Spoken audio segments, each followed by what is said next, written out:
तो एड्स के बारे में ऑलमोस्ट सभी लोग जानते हैं, एक जानलेवा बीमारी जो कि फैलती है आदमी से आदमी में, ठीक है ना। मल्टीपल सेक्स करो, इन्फेक्टेड नीडल का यूज़ करो, फैल जाती है। लेकिन इस वीडियो में हम जानेंगे कि एड्स आया तो आया कहाँ से। ये पता है कि आदमी से आदमी को फैल जाता है ब्लड कॉन्टैक्ट की वजह से, लेकिन इंसान में पहली बार कैसे आया और कैसे इसकी उत्पत्ति हुई, इसी चीज़ को समझेंगे। तो वीडियो को पूरा देखिएगा, अच्छा लगे तो लाइक कीजिएगा और हमारे चैनल ज्ञानियर द मेडिकल चैनल पे आप नए हैं तो प्लीज़ से डू सब्सक्राइब, ठीक है। तो यहाँ पे अगर बात की जाए एड्स की, तो एड्स मतलब होता है एक्वायर्ड इम्यूनो डेफिशिएंसी सिंड्रोम। ये एक बीमारी है, ठीक है, ये जानलेवा बीमारी है।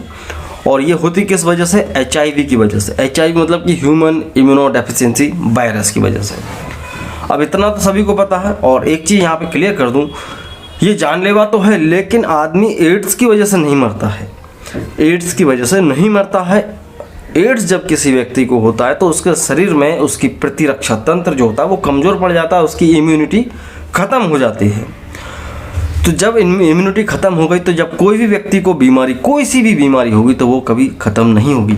मतलब कि अगर आपको एड्स हो गया तो आपको पता नहीं चलेगा, लेकिन आपको कोई बीमारी उस टाइम पे लग गई, कोई भी बीमारी हो सकती, टाइफाइड, निमोनिया, टीबी, मलेरिया, कोई भी हो सकता है, तो वो इन्फेक्शन कभी भी ठीक नहीं होगा, क्योंकि बैक्टीरिया वायरस का इन्फेक्शन आपकी बॉडी में बढ़ेगा और फिर आपकी जो है समस्या बढ़ जाती है। तो इंसान की जान एड्स की वजह से नहीं जाती, उस स्पेसिफिक बीमारी की वजह से जाती है जो एड्स के दौरान हो जाती है, क्योंकि वो ठीक नहीं हो पाती है, क्योंकि हमारा शरीर का जो प्रतिरक्षा तंत्र है वो काम नहीं करता है, उसका जो इम्यून सिस्टम है वो कमज़ोर पड़ जाता है, तो हमारा शरीर जो है उन बीमारियों से लड़ नहीं पाता, ठीक है।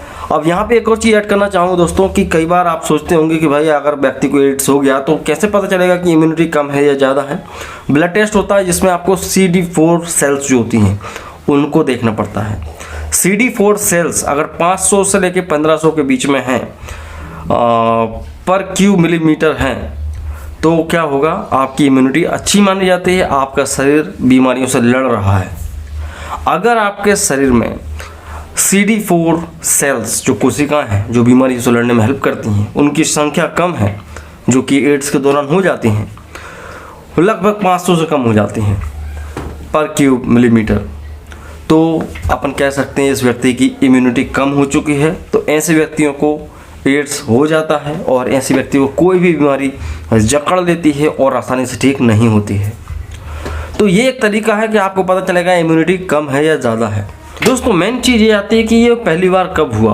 तो अगर बात की जाए पहली बार की तो 1959 लगभग 1959 में कॉन्गो एक कंट्री है, वहाँ पर एक व्यक्ति को इसको आइडेंटिफाई किया गया था। हालांकि उस टाइम पे HIV एड्स नाम नहीं था, लेकिन उसको अलग किया गया था कि इस व्यक्ति के ब्लड के अंदर अलग सैंपल मिला है, ब्लड का सैंपल थोड़ा डिफरेंट मिला है जिसके अंदर अलग तरह का इन्फेक्शन है। तो उस व्यक्ति में देखा गया था कि उसको जो चिंपैंजी होता है, एक बंदर, उसने बाइट किया था, तब ये वायरस वहाँ पे मिला था। तो मतलब कहने का मतलब क्या है, ये जो एड्स का जो HIV वायरस है ये बेसिकली बंदर जानवर जो होते हैं, चिंपैंजी, गोरिल्ला, इनमें पाया जाता था। और SIV बोलते थे, सिम्बियन इम्यूनो डेफिशिएंसी वायरस। तो ये बंदरों के अंदर ये बीमारी फैलाता था, उनकी प्रतिरक्षा तंत्र को कम करता था। लेकिन एक चिंपैंजी ने एक आदमी को बाइट किया तो ये आदमी में आ गया HIV के रूप में। और हाँ, उस टाइम पे भी कोई नामकरण नहीं हुआ था कि HIV उस टाइम पे बोलते थे, लेकिन नहीं बोलते थे क्योंकि इतना रिसर्च नहीं हुई थी। फिर ये जो है दोस्तों लगभग 1960 के आसपास, 1960 के आसपास ये कैरिबियंस एरिया में पूरा फैल गया। फिर 1970 में दोस्तों ये USA, फ्रांस तक पहुंच गया था। ये वायरस जो है फ्रांस तक ट्रैवल हो गया था, क्योंकि आदमी से आदमी फैल रहा था। और अगर बात की जाए कॉन्गो की, तो देखो कॉन्गो में एक बहुत ज़्यादा इकोनॉमी बहुत ज़्यादा डाउन थी उस टाइम पे और बहुत ज़्यादा गरीबी थी। तो प्रोस्टिट्यूशंस बहुत ज़्यादा था, लोग नशा करते थे, ड्रग्स वगैरह लेते थे। तो वैश्यावृत्ति बढ़ी उस टाइम पे और लोगों ने नीडल्स का इस्तेमाल करना शुरू किया ड्रग्स लेने के लिए, तो उनमें और ज़्यादा फैल गया। तो 1970 आते आते ये पूरा अमेरिका में फैल गया था। के बाद दोस्तों 1981 में दोस्तों एक डॉक्टर है दोस्तों जिनका नाम है माइकल गॉडलिब ने 5 ऐसे मरीजों को आइडेंटिफाई किया जिनके अंदर निमोनिया था और जिनके ब्लड में अलग तरह का सैंपल मिला था। तो 5 मरीजों को देखा गया और उनमें इस बीमारी को देखा गया कि भाई उनकी तो प्रतिरक्षा तंत्र खत्म हो चुका है, उनकी इम्यूनिटी खत्म हो चुकी है। तब इस वायरस को एक नाम दिया गया था दोस्तों, जिसे बोलते हैं गे रिलेटेड इम्यून डेफिशिएंसी सिंड्रोम। गे रिलेटेड इम्यूनोडेफिशिएंसी सिंड्रोम क्यों दिया गया? क्योंकि जो 5 लोग आइडेंटिफाई किए गए थे वो सारे के सारे होमोसेक्सुअल थे, समलैंगिक थे, मतलब कि वो लेस्बियन, गे ये सारे थे। तो पहले ये अंदाज़ा लगाया गया कि ये बीमारी जो है गे लोगों में ज़्यादा फैलती है, बट ऐसा नहीं है। कुछ समय बाद अदर पेशेंट्स में भी ये इन्फेक्शन सामने निकल के आया। 1986 में ये डिसाइड किया गया कि ये इंसान से इंसान में फैल रहा है और फिर इसका नाम HIV रखा गया। इंसान किसी भी कैटेगरी का हो, किसी भी बिरादरी का, किसी भी जात का हो, किसी भी देश का हो, इंसान में फैल रहा है, तो HIV बोला गया।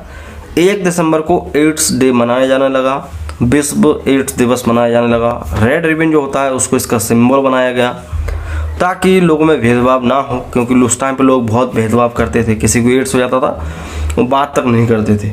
तो इस तरह से फिर ये हुआ दोस्तों। उसके बाद FDA ने कई सारी दवाइयों को अप्रूव किया। 1995 में कई तरह के रेट्रोवायरल एंटीवायरल दवाइयाँ आईं और फिर इसको इलाज किया जाने लगा और फिर धीरे धीरे इसकी अवेयरनेस फैलाई गई, लोगों तक पहुंचाया गया इस चीज़ को कि भाई ये इस तरह से फैलता है। असुरक्षित यौन संबंध बनाने से, माँ से बच्चे को, इन्फेक्टेड निडल्स और ब्लेड्स का यूज़ करने से फैल जाता है। तो वहाँ पर बहुत ज़्यादा बारीकी की गई हो ताकि इस बीमारी से बचा जा सके। फ़िलहाल अभी इसका कोई वैक्सीन नहीं है और जो है इसमें दोस्तों कई सारी दवाइयों को सस्ता किया गया ताकि बीमारी को बढ़ने से रोका जा सके। आई होप आप समझ गए होंगे दोस्तों कि एड्स की शुरुआत कैसे हुई। वीडियो आपको इन्फॉर्मेटिव लगा तो लाइक कर सकते हैं, चैनल पर नए चैनल को सब्सक्राइब करें। मैं हूं शिवम और आप देख रहे थे ज्ञानी अर्थ द मेडिकल चैनल। मिलता हूं आपसे अगली वीडियो में दोस्तों। जय हिंद, वंदे मातरम।